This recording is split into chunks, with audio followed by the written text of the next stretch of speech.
The new workflows with Traco in MediaCentral Cloud UX enables users to access and fill out Viz graphics templates, add them to their MediaCentral newsroom management story, and preview them in the timeline.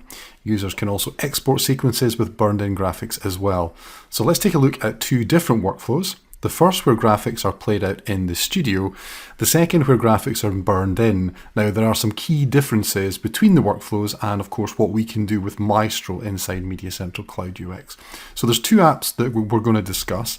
The first is called Traco GFX and it appears in the fastbar, and when users open it, it gives them access to templates from the Viz Pilot Edge application.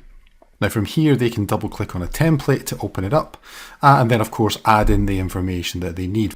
Now the way the system works is that the graphical elements that get created are saved and pushed in the background to a Traco GFX application, which actually creates the media files for preview. Now these small files are created on a Nexus workspace. Now when a user drags and drops the graphic to this story, as you can see, it adds a production queue and also a graphical layer in the timeline with the graphic.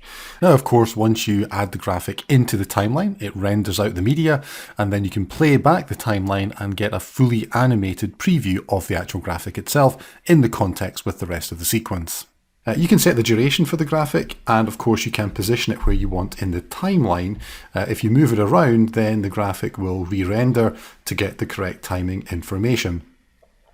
Now the app supports multiple layers. So here, for example, we are adding a wipe to the sequence, which as you can see goes into a separate layer from the lower thirds. Now all of this information is coming from Viz, including the naming convention for the layers, and there are an unlimited number of layers that can be added.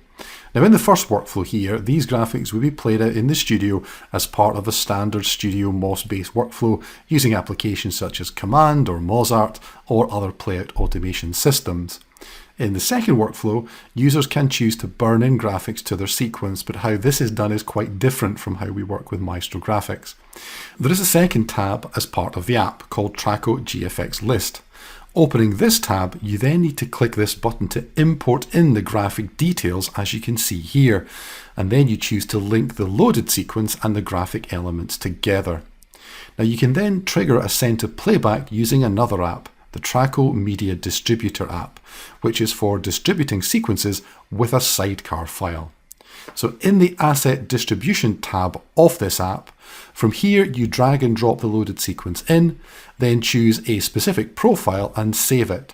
The tab automatically switches to the Jobs Review tab, and from here you can export the file and track the progress of that job. You can also track the progress of the center playback via the Process app.